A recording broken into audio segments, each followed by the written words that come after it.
Hello, welcome back to Let's Play Jane's Fighters Anthology as we continue the reference materials, which we almost gonna continue those because I had a very interesting bug, which I'll explain in another video because I'm probably going to have to re-upload some of the files to to the Internet Archive.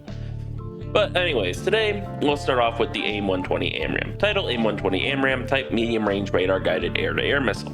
Development: the Advanced Medium Range Air-to-Air Missile, or AMRAAM, AIM-120 development program was started in 1975 with a joint Air Force and U.S. Navy study. Two contractors, Hughes and Raytheon, competed in a 3-year validation phase, and in 1981 Hughes was awarded the full-scale development contract. Development problems forced a complete program review in 1985. The development phase was extended by 2 years and the in-service date delayed from 1986 to 1989. with further evaluation problems resulting in entry to service in 1991. AMRAAM was designed to follow on and improve upon the performance of AIM-7 Sparrow and to be carried on the F-14, F-15, F-16, and F-A-18 aircraft. Performance improvements over the Sparrow include higher speed, greater range, increased maneuverability, better resistance to electronic countermeasures, an active radar terminal seeker, and improved reliability and maintainability. The active radar terminal seeker, together with trackwell scan radar on the launch aircraft, provides the capability simultaneously to track multiple targets, launch several missiles, and maneuver to avoid counterattacks. As a result of the 1985 program review, number of design changes was identified to reduce the high production costs of some assemblies.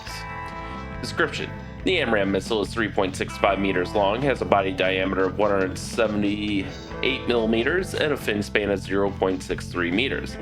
The fixed central wings have a span of 0.53 meters.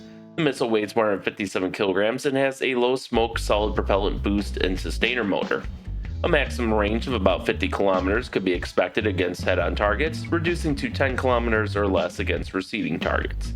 The design incorporates extensive built-in test capability for the missile, the launcher, and the associated aircraft weapon system, and aims to achieve impressive storage and captive carry reliability requirements. The warhead weight is around 22 kilograms, with directed fragments initiated by an active radar proximity fuse. Control is by 4 rear fuselage-mounted fins moved by electrically powered actuators.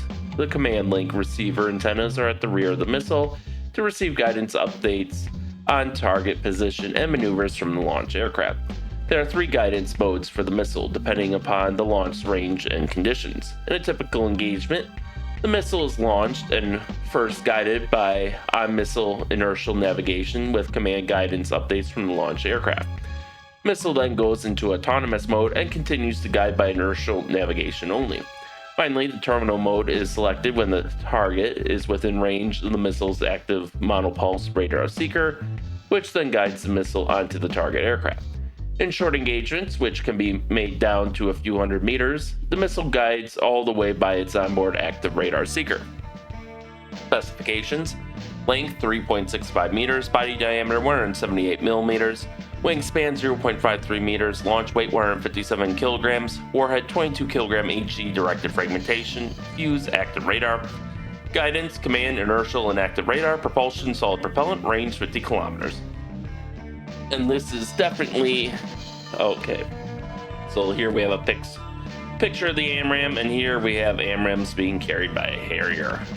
And this was definitely a great tool to have in our inventory. If you saw the Vietnam campaign, you saw what a fucking pain semi-active radar homing missiles are, because you got to maintain a lock until the missile hits or misses, which you can't always tell when it misses right away. So that limits your maneuvering options if you actually want to hit.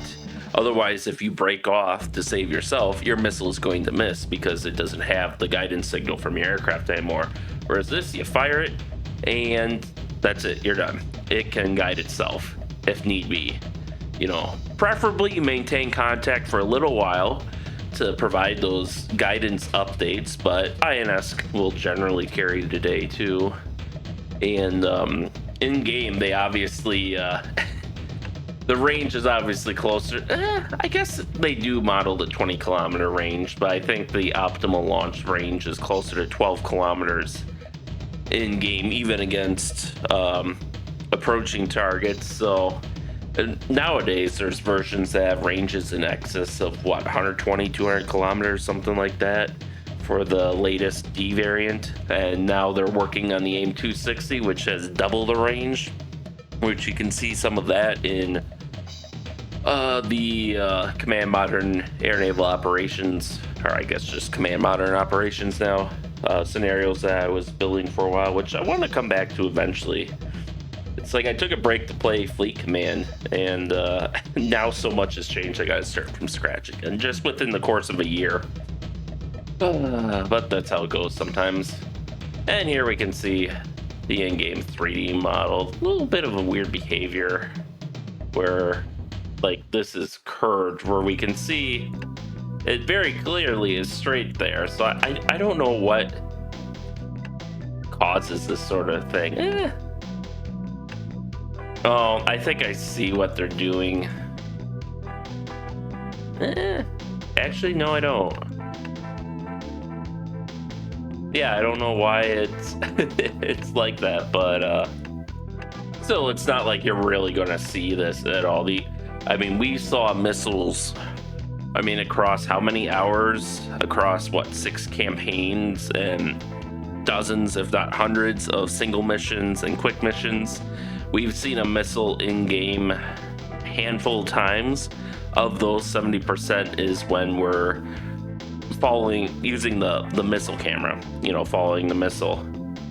And the other handful of times is basically when it happens to hit wherever you're looking outside your aircraft. Like I remember one thumbnail I set has, the missile right in my face right before it explodes, or another one, which, you're only going to see like a couple frames of that, or let alone register, or another one where like missiles were flying by my aircraft as we were hugging the ground. So like I imagine this must have been computationally easier to model it this way rather than more accurately with just one line around, one flat straight line across the bottom. But